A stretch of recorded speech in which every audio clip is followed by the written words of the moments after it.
uma programação, um retiro espiritual que foi muito abençoado, muito abençoador.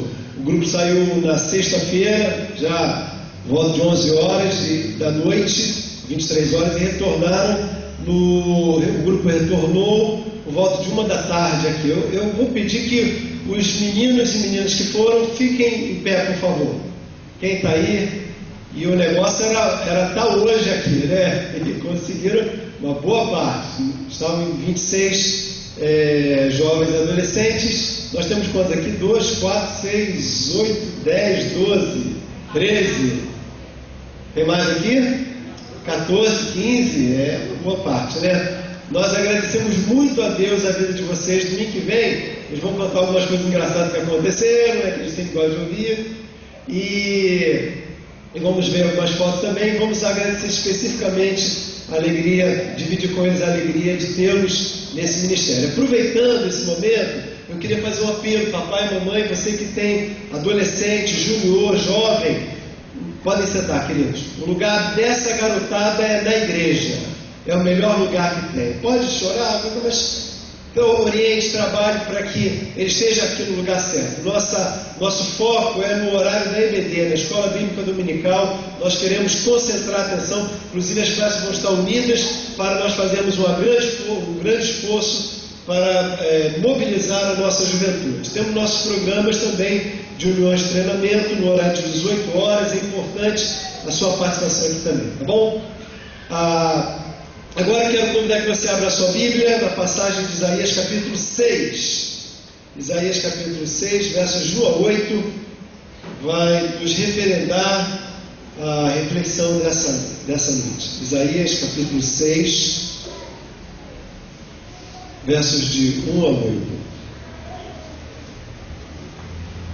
Isso. Se você tem a Bíblia do lado, se você está do lado de uma pessoa sem a Bíblia, vamos emprestar para que essa pessoa possa acompanhar e ler também, tá bom?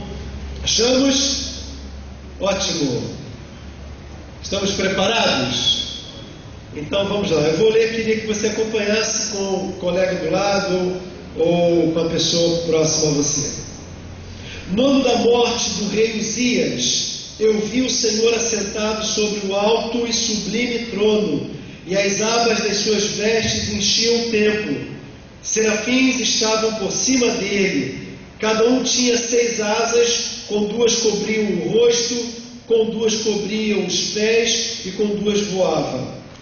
E clamavam uns para os outros, dizendo: Santo, Santo, Santo é o Senhor dos exércitos, toda a terra está cheia da sua glória. As bases do limiar se moveram à voz do que clamava, e a casa se encheu de fumaça. Então disse eu: ai de mim, estou perdido, porque sou um homem de lábios impuros e habito no meio de um povo de impuros lábios. E os meus olhos viram o Rei, o Senhor dos exércitos. Então um dos serafins voou para mim, trazendo na mão uma brasa viva, que tirara do altar com uma tenaz. Com a brasa tocou a minha boca e disse: eis que ela tocou os teus lábios, a tua iniquidade foi tirada, e perdoado o teu pecado. Depois disto ouvi a voz do Senhor que dizia: a quem enviarei? E quem há de ir por nós? Disse eu: eis-me aqui, envia-me a mim. Que essa seja a palavra de Deus nos nossos corações nessa noite, amém? Que ela seja poderosa como tem sido, para mover em nós a sua vontade. Quero ter a sua atenção nesses minutinhos em que nós vamos lendo a palavra, meditar na palavra, para pensar sobre o tema: o que a adoração provoca na gente. O que a adoração provoca na gente, nas nossas vidas. O texto está falando de um dos homens mais importantes do Antigo Testamento. O nome dele é Isaías. E Isaías, provavelmente, o texto que a gente conhece, ele tem uma grande parte, até o capítulo 45, escrito pelo mesmo autor. E os capítulos seguintes, 2 blocos deles, são escritos, tudo nos faz entender, por outros profetas que fizeram a escrita e, em homenagem, colocaram o nome desse personagem tão importante do profeta Isaías. Essa segunda parte é chamada também no meio da teologia como Deutero-Isaías, mas que compõe uma escritura só devido à sua linha teológica, o seu raciocínio, o seu estilo literário. Isso se faz pensar porque nenhum profeta conseguiria viver tantos reinos de uma só vez. Por isso, então, a compreensão. O que é importante aqui é que Isaías foi um homem real. Ele viveu num tempo real. Era mais ou menos no ano 689, quando o rei Uzias, depois de 27 anos de reinado, um grande amigo do profeta Isaías, ele morre. O que isso tem a ver com a gente? Já começa nos ensinando uma verdade. A nossa adoração ela é feita em contextos muito concretos, com pé no chão, com histórias, com fatos, com datas, com coisas concretas. Por isso a gente pode afirmar que a adoração ela deve provocar mudanças na vida do adorador. O texto diz que foi num momento muito doloroso que Isaías viveu. Isaías vive, ao expressar o capítulo 6, uma transição de governo, que para aquela época de ações de barbárie, de ações de muita violência, muita traição, golpe de Estado a todos os lugares, em todos os momentos da antiga Palestina, do Oriente Médio, era um momento transitório de muita delicadeza, não só no aspecto político, mas no aspecto pessoal do profeta, porque o texto nos dá conta que ele perde um grande amigo. É um choque, é um impacto, é alguma coisa que surpreende. A morte de Uzias foi um marco na vida do profeta.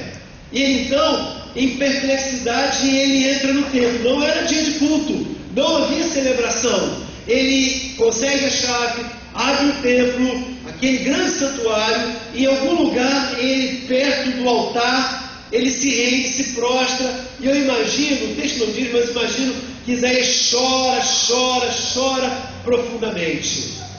Interessante, irmãos, que é nessa hora específica de dor da vida de Isaías que Deus se revela como nunca se revelara até então na vida desse grande profeta. Isso diz para mim, irmão, diz para você que a adoração ela vai acontecer de uma maneira muito forte e significativa quando você está com dor também. A gente imagina a adoração aqui no meio da multidão, de muitas pessoas, no show gospel, em momentos de grande alegria, em que os instrumentos tocam, que o piano toca, uma melodia linda como o Claudinei tem nos inspirado, as melodias são apresentadas, suas letras, e a igreja canta, expressa, levanta a mão, chora, faz determinada coreografia, a igreja pula de alegria, ela se expressa. Essa é a hora da adoração também. Mas o texto diz que essa adoração profunda, ela está acontecendo no profeta no momento de muita singularidade. Não há ninguém no templo, é hora só dele e Deus. Ou seja, essa adoração ela tem um contexto muito específico na vida dele.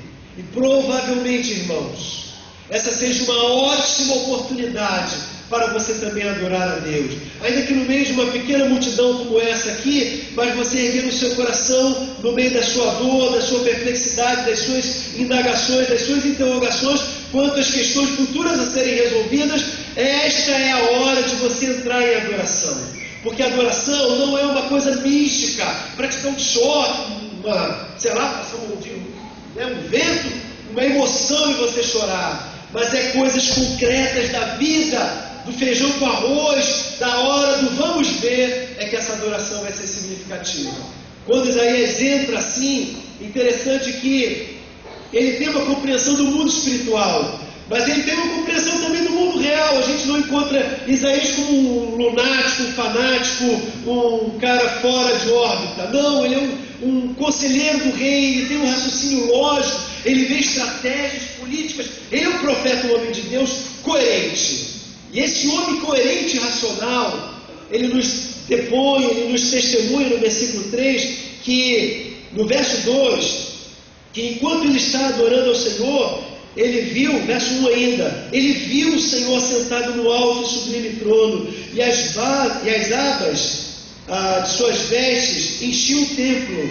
É como se fosse um véu que percorria todo aquele santuário por dentro dele. Verso 2 diz que serafins voam por cima dele, estão na área superior do templo voando. Tinham 6 asas, 2 cobriam o rosto, 2 os pés e 2 voavam, e os serafins enchiam aquele lugar. Não só isso, uns clamavam para os outros dizendo que esse que está sendo visto no santuário, sentado no trono, está sendo declarado como santo, santo, santo, a repetição da intensidade da santidade de Deus. E quando ele encontra-se com isso, diz o versículo 4, que a casa parece que começa a tremer na sua compreensão, e ele, como nunca viu, ele vê que fumaças começam a encher todo aquele santuário. Olha, eu já vi isso, você também já viu isso, sabe aonde? Nos vídeos, nos clipes ou nos shows gospel. O camarada ele dá um sinal lá, no acorde tudo combinadinho já, o câmera tem uma câmera especial posicionada perto daquele canhão de fumaça. Qual é o nome daquele negócio que solta fumaça? Canhão de fumaça. Acabou de ganhar o nome agora, né? E o cara faz um sinal, pá! Aí, fumaça rosa, pá! Fumaça cinza. E toda adoração, marketing, né? Aquela coisa enche, e é a hora exata do clímax. E todos nós nos emocionamos, nos sentimos. Muito longe disso. Não havia marketing, não havia tecnologia, não havia essas coisas todas que eu não sei falar o nome delas, estou lembrando aqui, mas eu vou errar. Show de pirotecnia, eu estava com medo de errar esse negócio, ficar complicado, mas não tinha show de pirotecnia, não tinha nada, irmãos. Ele estava sozinho no templo, e ele viu. Ele percebeu. Meus irmãos, o mundo metafísico, espiritual, invisível aos nossos olhos, chamado pela sociologia de transcultural, ou melhor, de supracultural, que era fora da cultura, do raciocínio, da lógica humana, começa a se incorporar no real, no chão dele, na vida dele. E, meus irmãos, tudo isso produzido por uma coisa. Ele viu e ele entrou na presença de Deus. Meus irmãos, nós não estamos falando de um culto, nós não estamos falando de nada, era um encontro pessoal que ele teve com Deus. A adoração, ela muda a vida do adorador, porque é como que o mundo invisível entrasse em sintonia concreta e real, conectado no presente da vida daquele homem. E o que era, como eu disse, supracultural, não explicado, não compreendido, passa a se incorporar na realidade dele. É como se Deus visitando o homem, uma experiência fantástica, sobrenatural, incrível, individualizada, como se fosse um tsunami que impactasse, como um terremoto, como um vulcão, um maremoto que mexesse as bases da vida daquele homem. Meus irmãos, esse é o convite bíblico. Quando eu entro para adorar, muitas vezes a gente já conhece os cânticos. Graças a Deus nós não temos mais tantos erros de português como antigamente tinha, né? Era comum, né? A gente já sabia os cânticos, já sabia até imaginar os erros que iam aparecer. Tínhamos aquele projetor assim, antigo, né? Que às vezes a luz falhava, etc. E por sabermos tanto já o programa, qualquer um dos irmãos poderia vir aqui dirigir o programa, porque a gente já sabe de qual é salteado. Prevê o que o pastor vai falar, quem vai cantar, agora é hora disso, agora é hora daquilo. Não, meus irmãos, não era uma programação, perdoe a redundância, programada ou programável. Era um encontro genuíno com Deus.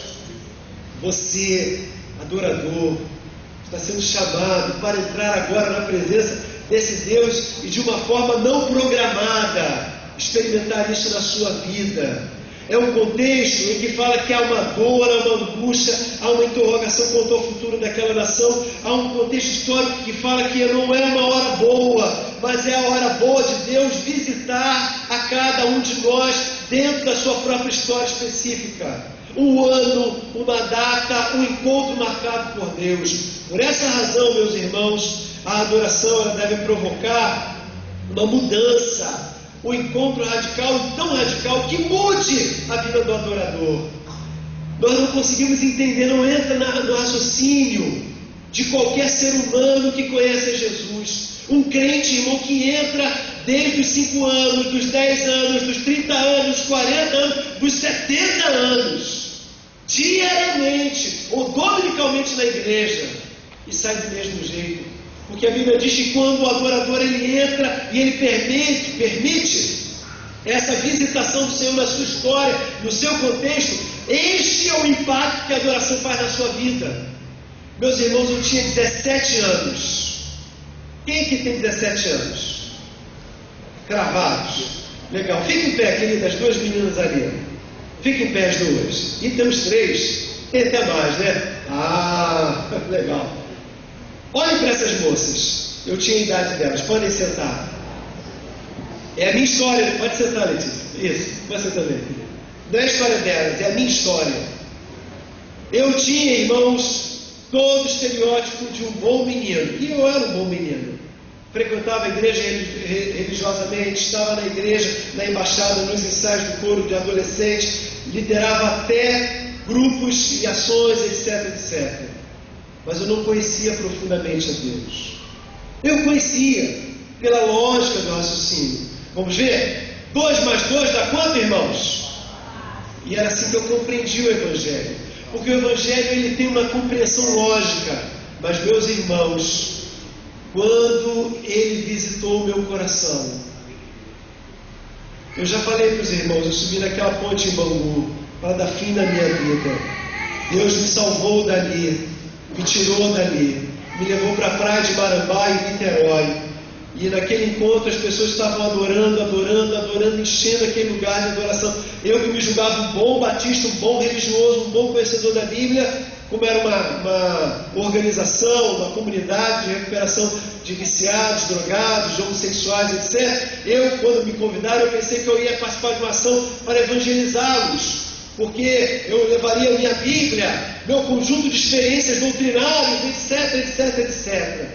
Mas eles estavam numa adoração tão profunda. Eu me lembro que havia um cara, usava muito naquela época Rastafari, umas bolsinhas de crochê e tal. Eu meio para trás, né? Deixa para lá. Mas eu me lembro bem de um homem escuro, alto, magro. Esse cara deve ser, ou ele deve estar aqui, ou é boiola, ou traficante, ou qualquer marginal da vida, né? Eu fiquei de olho nele, coisa e tal, né? Aí ele mandou ler lá, eu corri com a minha Bíblia, mas era uma passagem do Velho Testamento difícil, eu procurei. Quando eu vi, irmãos, o cara já tinha achado um tempão, e aí eu colei nele, e eu encontrei a Bíblia dele toda marcadinha, toda cifrada, toda registrada, com anotações do lado, coisa e tal. Havia uma senhora grávida com barrigão, estava grávida, estava com barrigão, né? Era interessante que ela cantava, ela abraçava a barriga dela e chorava, cantava, chorava, e eu achei que povo estranho esse, que gente maluca, eu não estou entendendo esse culto, e eu não estou gostando desse culto, até que então Deus falou ao meu coração.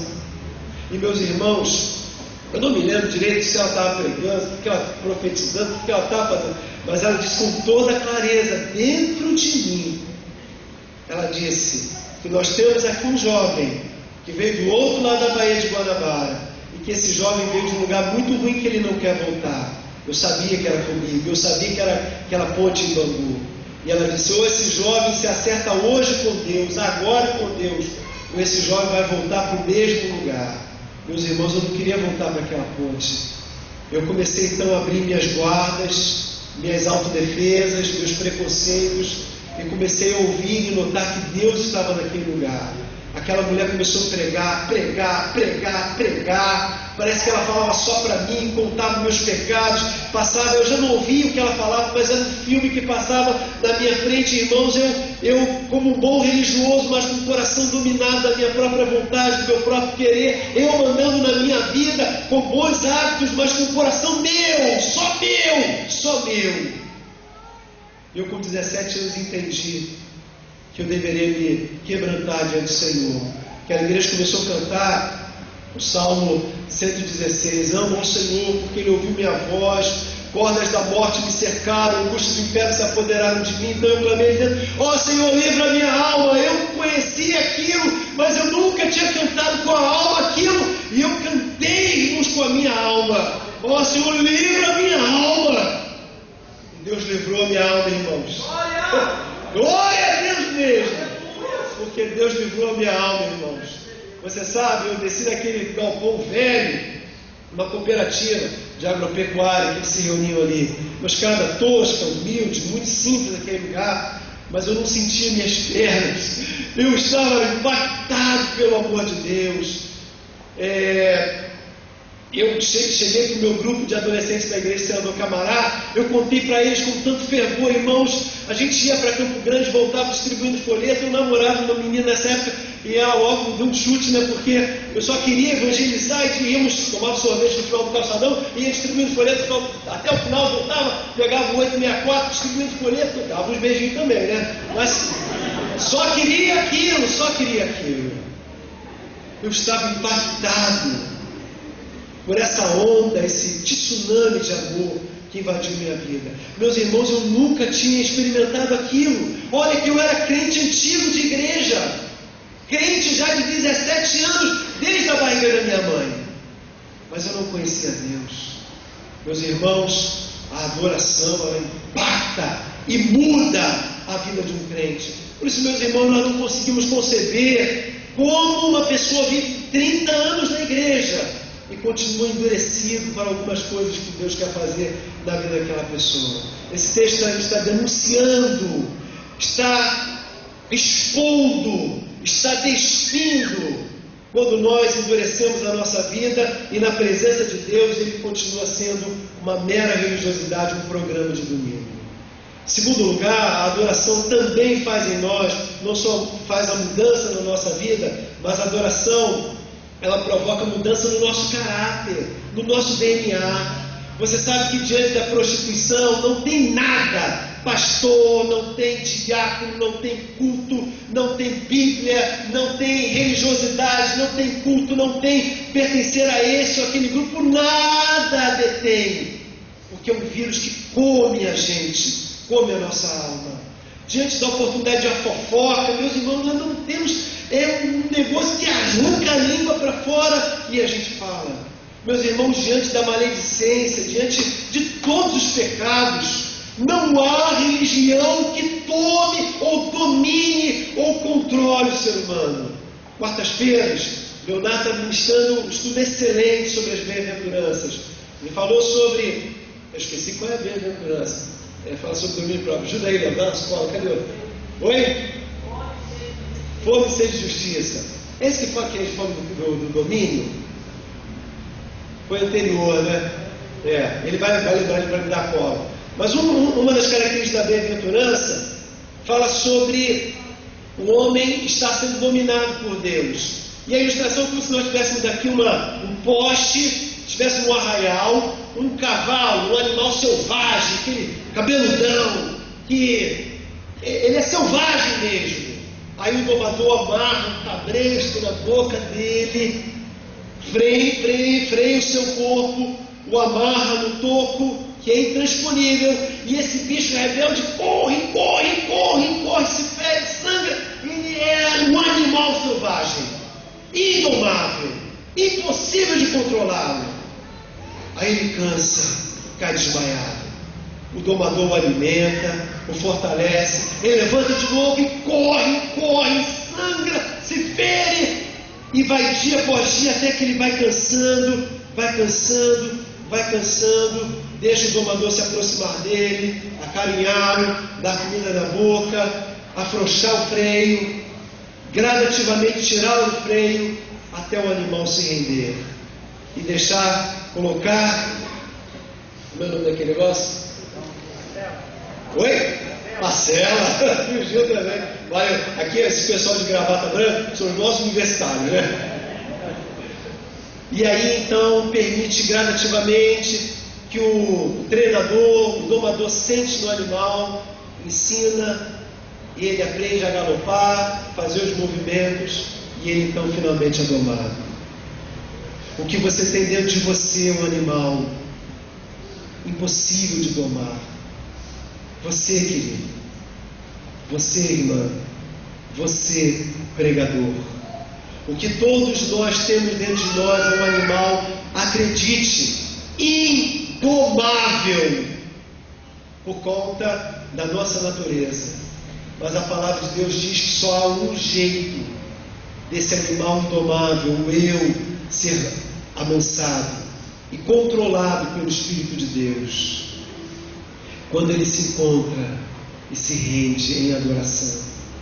Meu irmão, se o teu coração é frio diante da cruz e do sofrimento dele, você precisa se render.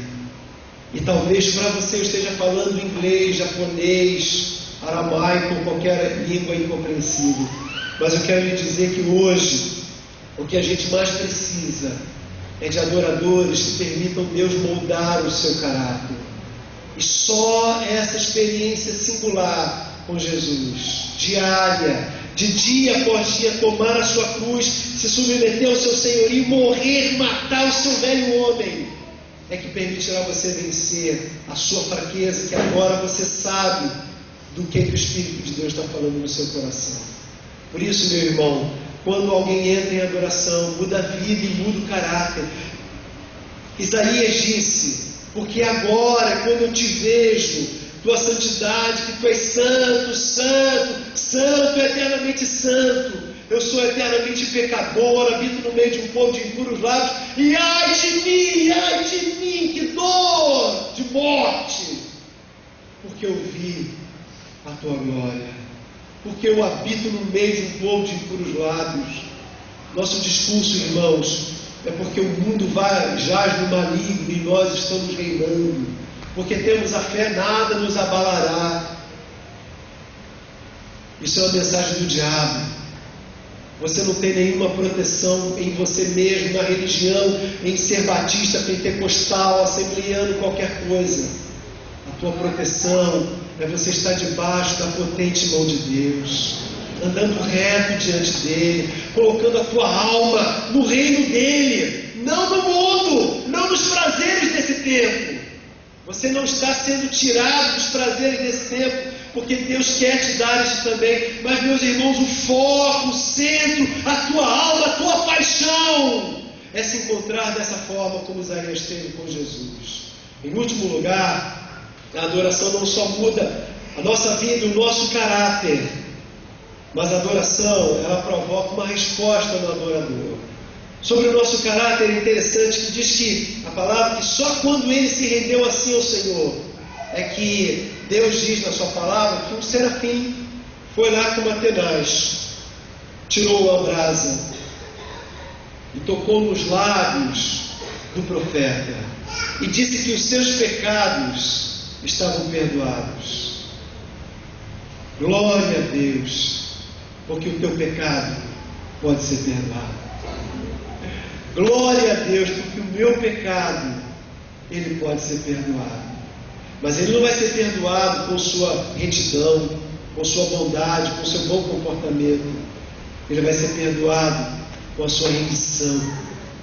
Quando você entregar o animal e o animal deixar-se ir nas mãos dele, ó Jesus, toma o coração da minha ovelha, o meu coração, e deixe que passeie teu espírito nessa alma cansada, magoada, ferida. Vai, Espírito Santo de Deus, passeando nas nossas almas, mostrando nossas mazelas, fazendo-nos ver como Isaías viu que nós também somos um pecador, um povo de impuros lábios, mas que nós vimos, glória a Deus, nós vimos o Rei da Glória. O Espírito de Deus vai agora, irmão, e vai com a tenaz, lá não do altar, mas agora da cruz, vai tocar na tua alma, vai tocar na tua vida e vai te preparar para isso aqui, para o que vai ser visto aqui. Versos 6 e 7 nos fala que ele recebe essa brasa. Com a brasa tocou a minha boca e disse: eis que como ela tocou os teus lábios, e a tua iniquidade foi tirada, e o teu pecado, e perdoado o teu pecado. Depois disto, só depois disto, ouvi a voz do Senhor que dizia: a quem enviarei? E agora, quem há de ir por nós? Ele pode então responder: eis-me aqui, envia-me a mim. Olha, irmão, não tem quem entre assim na presença de Deus, e depois de ver a glória dele, de reconhecer seus pecados, de ser perdoado. É impossível continuar a viver para si, mas vai fazer do reino dele o grande barato da sua vida. E o barato da sua vida vai ser viver para Deus. Eis-me aqui, Senhor. É a resposta que Isaías dá. Um homem chamado Philip Coulter, ele era repórter nessa época da revista Times. Ele estava cobrindo uma série de movimentos de guerrilha nos anos 80 em Nicarágua. Ele era um repórter fotográfico, estava na frente de uma igreja luterana crivada de balas que tinha sido incendiada também. Mas no muro, do que ainda restava de muro, estava escrito em carvão: entramos para adorar, saiamos para servir. Você é chamado ao entrar aqui para sair daqui e servir ao Senhor. Não servir mais a ti mesmo, ao seu mero querer, mas viver para servir a Ele. Há uma canção que seria uma excelente oração para eu e você cantarmos. Da Aline Barros, a canção é: sonda-me, usa-me, transforma-me, quebranta-me e usa-me, Senhor. Enquanto os meninos ajeitam aqui, eu queria que você cantasse conosco 2 homens, e eu quero terminar com essa palavra. 2 irmãos, início do século XIX, na antiga Europa. O primeiro deles, John, o segundo Carlos, João e Carlos, mais conhecidos entre nós como Carlos e John Wesley. Esses 2 jovens, na universidade, tiveram um encontro com o Senhor Jesus. Eles já eram religiosos, mas se encontraram tremendamente com Jesus. Viveram o que Isaías viveu. E eles começaram a orar. Estavam no campus da universidade, bem suave, tá? E eles estavam em adoração, assim, tremenda comunhão com Deus. E começou a chover, aquele temporal. E eles não tinham para ir, estavam num campo muito aberto, mas em determinada proximidade tinha um monte de feno. Eles estavam dirigindo um grupo de estudo bíblico, sentados na relva, na grama, com mais 5 jovens, eram 7. E eles então correram e entraram para dentro daquele monte de feno, era muito grande. Cavaram e ficaram ali se escondendo da chuva. Meus irmãos, se lá fora estava bom, ali dentro, no quentinho daquele monte de feno, eles continuaram a ler a Bíblia, continuaram a orar, e Deus tocou fogo do céu no coração daqueles 7 jovens. Eles fizeram um pacto, colocaram a mão naquela palavra, naquela Bíblia, e fizeram um pacto com suas vidas. Nós vamos estudar, e nós vamos ganhar essa universidade para Jesus, e nós vamos investir nossa profissão para ganhar essa geração para Jesus. Começou ali, em Oxford, o início do maior movimento missionário entre jovens, que durou 172 anos. Eles passaram e o movimento chamado MEV, Movimento Evangélico Voluntários. Esse avivamento alcançou Moody, Spurgeon e grandes homens, e revolucionou toda a Europa e todo o Norte Atlântico, todos os Estados Unidos, porque aqueles 7 jovens se encontraram naquele monte de feno com o Senhor. Minha irmã, eu apelo em nome de Jesus, perceba que você está nesse monte de feno, é a casa do Senhor, é você e Ele. Eu quero convidar que você cante. Vamos adorar ao Senhor, vamos nos colocar em pé, vamos nos colocar em pé e adore ao Senhor, adore a Ele.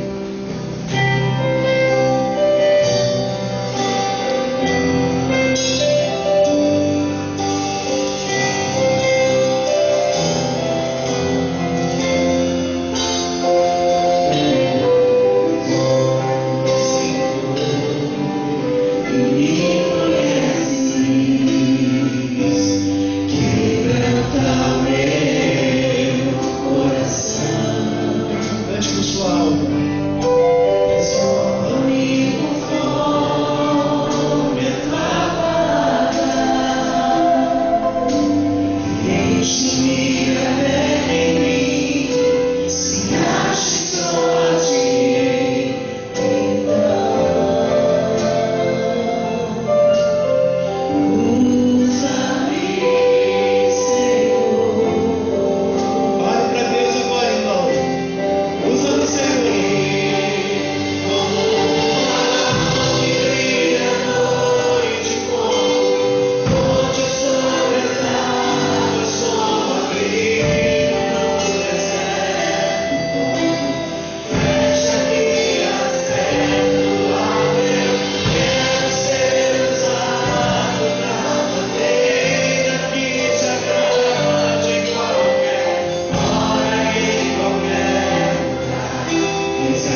verá a glória dele na sua vida.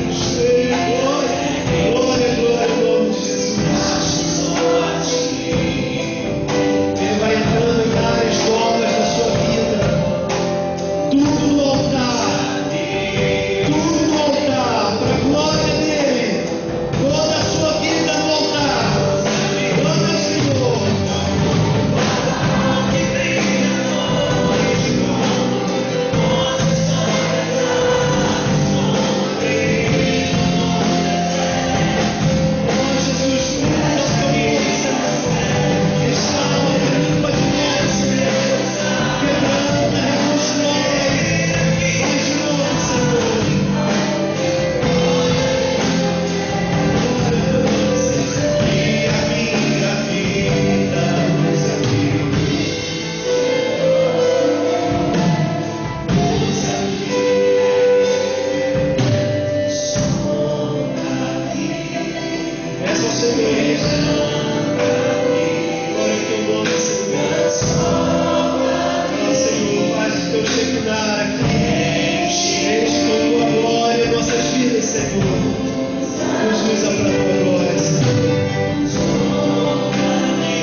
Não importa a sua história, o seu tempo de fé, não importa se você não tem fé ainda, mas se você orou, crendo nisso e pedindo isso ao Senhor, faz um sinal, eu vou te ver e vou orar por você. Se você orou pedindo que o Senhor encha a tua vida, faz esse sinal, eu vou te ver. Glória a Deus, glória a Deus.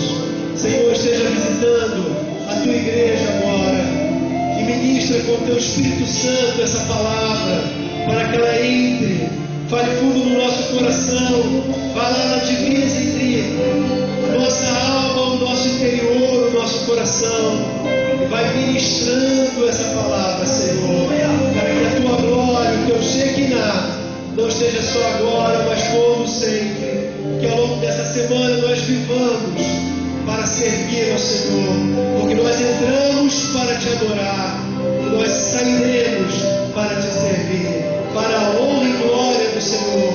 Usa-nos, Senhor, usa-nos, Senhor, usa-nos, Senhor, para a glória de Jesus. Vamos dar uma salva de palmas ao Senhor, irmãos? Glória a Jesus, glória a Jesus.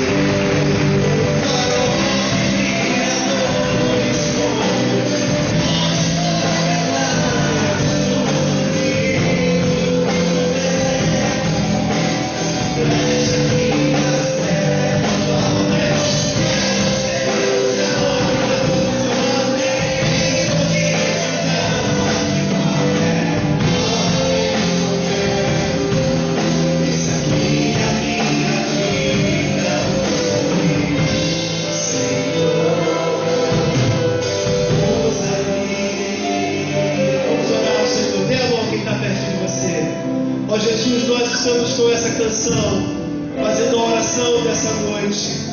Nós não queremos mais, Senhor, a religiosidade, mas nós queremos que o Senhor enche a nossa vida com o poder do Espírito Santo. Que a tua glória, Senhor, seja em nós tão clara e visível, que todos vejam, sintam o cheiro, percebam o tom da nossa voz, da nossa fala, da nossa alma, que nós encontramos o Senhor, e que o Senhor em nossas vidas está tomando dia após dia a nossa vida, dominando o nosso eu, reconstruindo o nosso altar diante do Senhor. Que, ó Deus, essa semana seja diária, para que nós possamos nos render, entregarmos novas áreas, nos rendermos por completo, uma oportunidade viva e nítida para cada momento, compartilharmos da nossa fé, falarmos de Jesus e ganharmos mais almas para Jesus. Usa-nos, Senhor, para a tua glória. E agora que o amor de Deus, o nosso Pai, a graça de nosso Senhor e Salvador Jesus Cristo, e a eterna e doce consolação e comunhão do seu Santo Espírito Santo seja sobre sua vida, sua família, sobre essa igreja, ó Deus, sobre essa igreja e sobre todo o povo de Deus espalhado pela face da terra, hoje e para todo sempre. Amém, Senhor. Vai na paz, irmão, Senhor te abençoe.